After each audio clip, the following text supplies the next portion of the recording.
welcome to the Piano with Harriet Stubbs. Today is my second episode, and we are going to be talking about Robert Schumann. We are going to be focusing on David's Bundlertänze, which is one of Schumann's earlier compositions. He described the time that he was writing it as the most blissful and purest days of my life. He had just gotten engaged to Clara, who he then went on to marry. Clara Wieck was a prolific concert pianist and a brilliant composer. I will be guiding you through David's Bundlertänze, German for the League of David's dances. So who is David?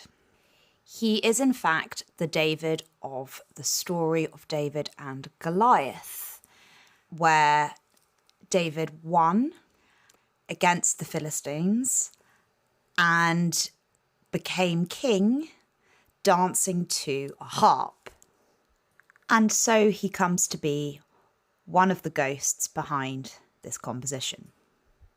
David's Bundler is 18 character pieces, all based on different types of dance, such as the Landler, the Berserker, the waltz. But unlike the traditional dances, Schumann deliciously subverts each of them, giving the piece a very unusual flavour. As we come to open it up, exposing the humanity and imagination behind this level of creativity, I hope that this music will really open your hearts to Schumann, making you curious to hear more. I will be covering Clara on a separate episode. There is so much that we can talk about, and there is limited time. So I'm going to focus on this work, and I hope uncover it in a meaningful way for you that sparks an interest and encourages you to go elsewhere, doing your own listening and research. I am always happy to guide you with that, should you need it.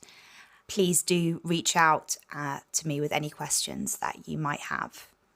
I can be reached at info@harrietstubbs.com, or you can direct message me on Instagram, harriet.stubbs, or you can leave me a voice note on WhatsApp, which I may include in the next episode, answering your question.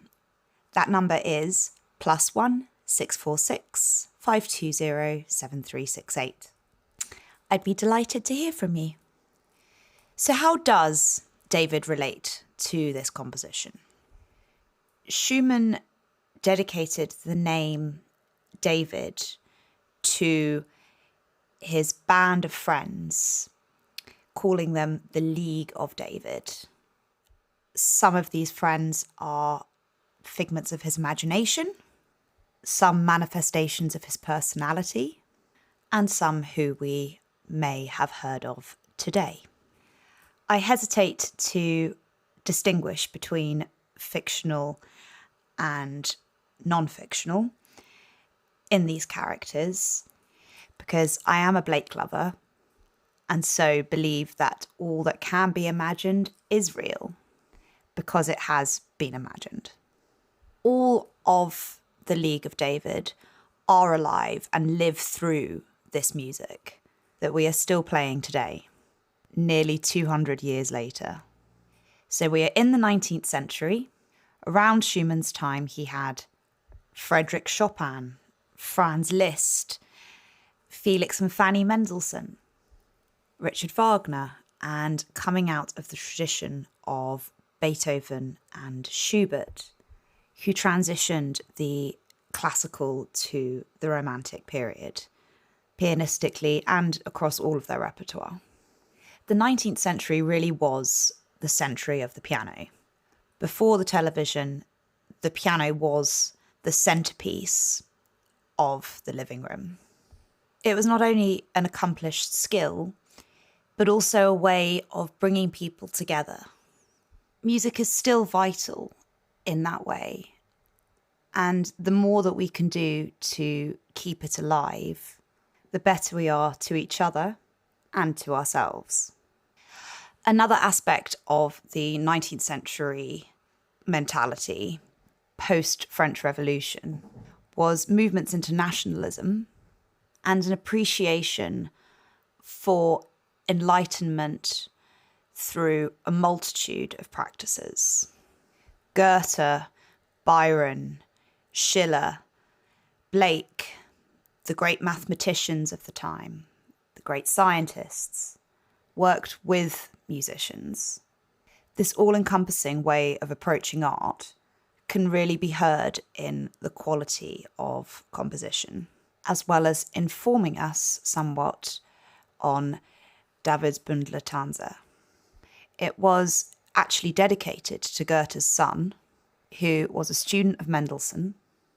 Mendelssohn is another 19th century composer who famously wrote the Hebridean Overture and Fingal's Cave. With this in mind, I will now introduce the League of David. Frédéric Chopin, a much-loved 19th century pianist and composer. Paganini, the first concert violinist. Clara Schumann, Robert's fiancée at the time, Just. And finally, Florestan and Eusebius. Florestan and Eusebius are the two members that are of Schumann's imagination and perhaps aspects of his personality. What interests me so much about this concept is the duality, this marriage of two contrasting characters that so eloquently reveal the human condition. Put more simply, there is no darkness without light. Light is an absence of darkness, and vice versa. This theme for me continues through William Blake's works. William Blake died the same year as Beethoven in 1827, so Schumann will have been aware of him. The marriage of heaven and hell and the songs of innocence and experience, putting these countries together is such an important and interesting way of looking at it. So the creation of Florestan and Eusebius by Schumann is so clever, amusing and revealing of his intentions. Florestan can be volatile, brooding, excitable and impulsive. Eusebius is more insecure, quieter, more restrained and perhaps a little more thoughtful. In the original publication of this work, Schumann actually wrote the letter F after a dance or the letter E after a dance, or sometimes F and E. Florestan and Eusebius wrote them.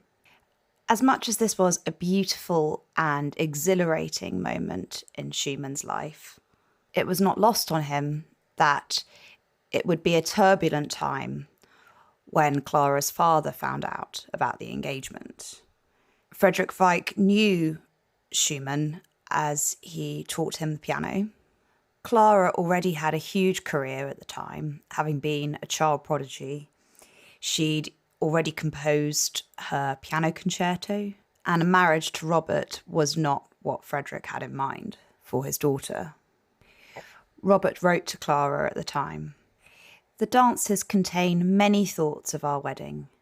They originated in the most splendid state of excitement I can ever recall." I think that that's a beautiful place to listen to our first bit of music from and draw you right in.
In the left hand there, you can hear a quotation from Clara's Soirée Musicale.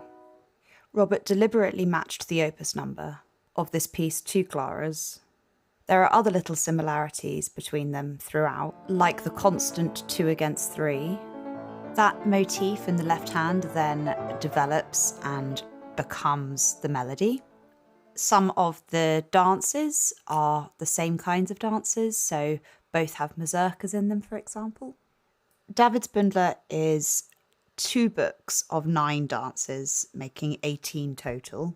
I'm going to play some excerpts from some of them, and hopefully you can go away and listen to the whole thing at your own leisure.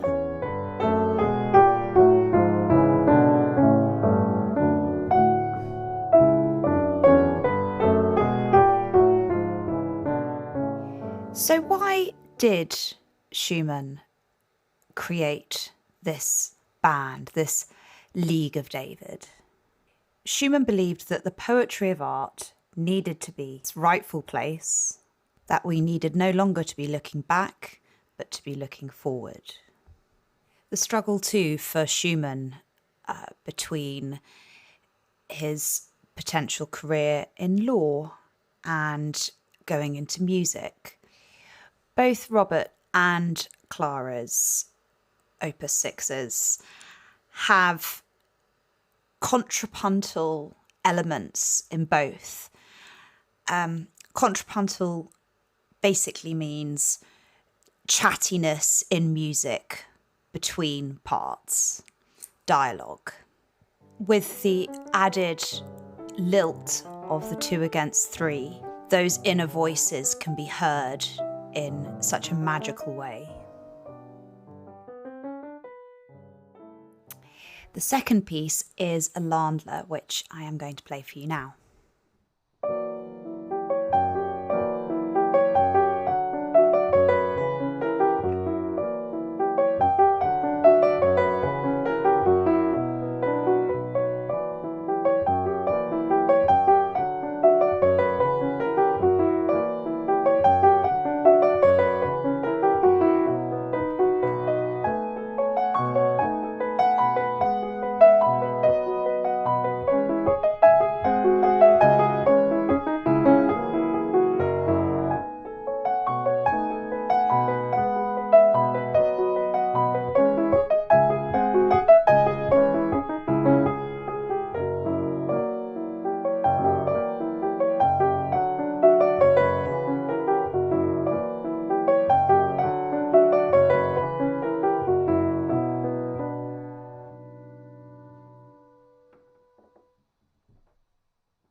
So a Landler, as you have just heard, is an early precursor to the waltz. It's an Austrian folk dance. It has a sense of brooding that is always just under the surface, full of pathos. As with all of the dances in this work, the rhythm is intentionally disrupting the dance that it is intended to replicate, giving so much opportunity for creativity and another way of expressing and articulating that duality so present throughout. It keeps us on edge, excited but uncertain, confused and amused, all because of the unexpected. I'm going to move us on now to an interruption from Florestan. The hands, as you'll hear, are constantly half a beat apart, creating tension and excitement and instability.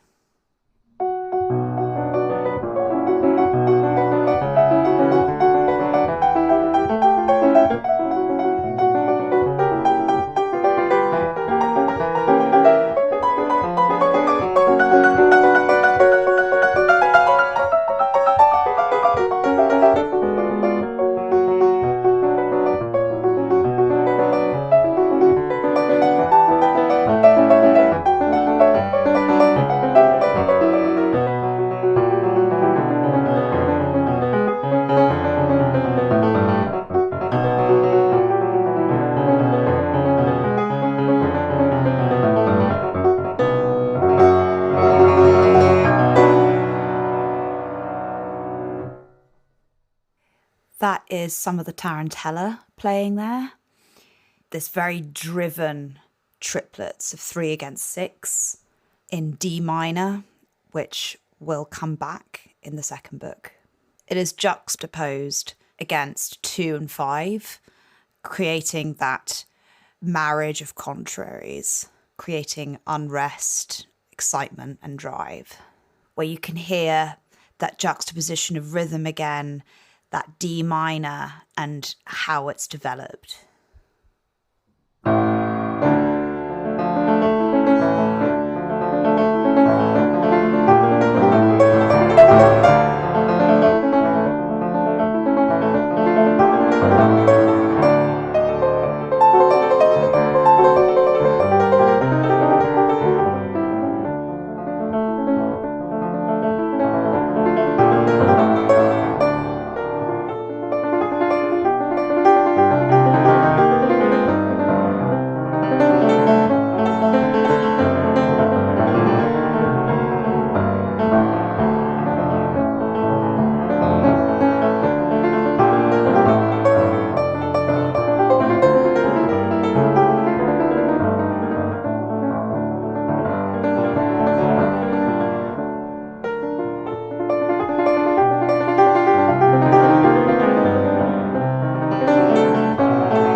Entitled Ballad is another nod to that all-encompassing approach to the creation of art at this time. So a ballad is a poetic reference, usually to a narrative poem. There was also a ballad in Clara's Soir musicale.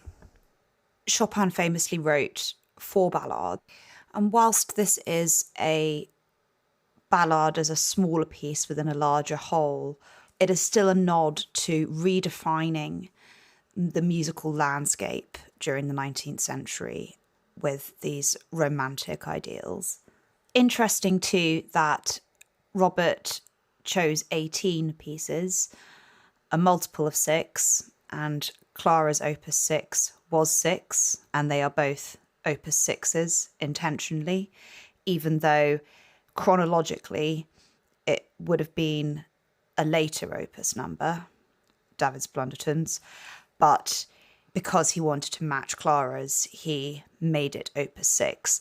For those that are not familiar with opus numbers, it is a chronological listing of a composer's works, and the list includes all instruments.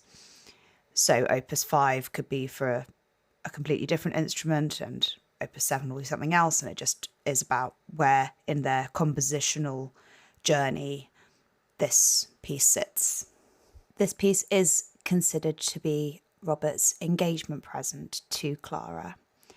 She didn't play it whilst he was alive. It was actually Brahms that was the first to perform it. Clara preferred Carnival, which was written before but has a later opus number, and then came to Love Davis Bundler later.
Here is Eusebius again, with that insecure and intimate feeling B minor, and with all those lovely contrapuntal inner voices, creating such warmth. We're going to listen to another excerpt from Eusebius, this beautiful, tender melody. That intimacy reminds me a little of Kinderscenen, or Scenes from Childhood, which you should also give a listen to if you haven't yet. It's very beautiful. It's Opus 15.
After a witty interlude from Florestan, we are taken into the warm embrace of B major. Schumann writes "wie aus der Ferne," meaning from a distance, or as if from a distance. We have here a reprieve from the unrest and this luxurious sense of security, spun across a wide pianistic range, giving this sense of well-being, being directed by the contrapuntal middle parts. I will play us out with the last three pieces so as to not interrupt your listening pleasure. During this second to last piece, we have the return of the Landler from the very beginning, but instead of remaining beneath the surface, it has its climactic and tragic conclusion that is explosive and indicative of the form that Schumann has created here. These character pieces are not programmatic, and it is not so much about the music itself rapidly developing, but rather the idea that having lived in between the first and then the second Landler, we are experiencing it differently because we have lived a little bit longer. Robert and Clara experienced a lot of tragedy in their lives, and it is because of Clara's championing and Brahms and their commitment to the memory of Robert, enabling him to be eulogized in this way. There is also a theme of duality there in looking back while so desperately trying to look forward as an artistic movement. yet that act of looking back and gaining perspective and gaining wisdom through it. There is a real feeling that we have grown on this journey with Schumann. And we talked last episode about Beethoven reconstructing musical architecture in the way that Shakespeare did with the English language. And Schumann here has done something radical in his use of form and ability to communicate the duality of life, structural innovation. There is that sense of completeness in the final piece, with the bells ringing midnight in the bass, with those Cs, almost like a lullaby. I wanted to give you the gift today of something that was written in a moment in time, full of exhilaration and exuberance and hope. After all, as Blake said, exuberance is beauty and energy is eternal delight. It is so exciting to get to talk to you about classical music because it takes a real effort to engage in something that requires patience and sometimes a certain amount of context to really appreciate. So thank you for showing up, and I hope that we can continue to learn together.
thank you for coming today. Next episode, we have a very special surprise guest who I think you are going to love. Please follow me on Instagram at harriet.stubbs. You can email me info@harrietstubbs.com. I'm also on TikTok. Please do send me a WhatsApp voice message with any questions so that I can include you in the podcast and answer them. The number for that, once again, is +1 646 520 7368. That's all for today. Bye and see you next time.